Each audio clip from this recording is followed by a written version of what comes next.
నమస్కారం అండి. నా పేరు ముదునూరు శ్రీనివాసరాజు, దిండి గ్రామ సర్పంచి.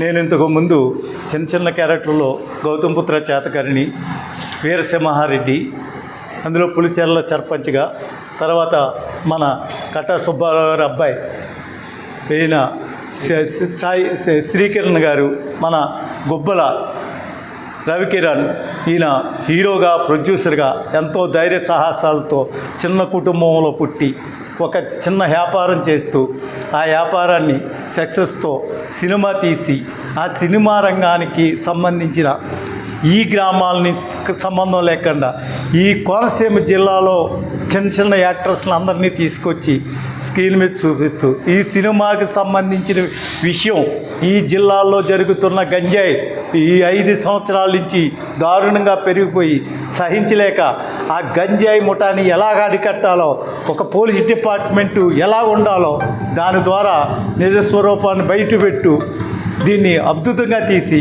సక్సెస్ అయ్యాడు. ఈ 5 రోజులు బాగా సక్సెస్ అయింది. దీనికి గవర్నమెంట్ ప్రోత్సహిస్తూ ఇలాంటి సినిమాకి తోడుగా ఉంటూ ఈ సినిమాకి అవార్డు ఇవ్వాలని మనస్ఫూర్తిగా కోరుకుంటూ సెలవు తీసుకుంటాం.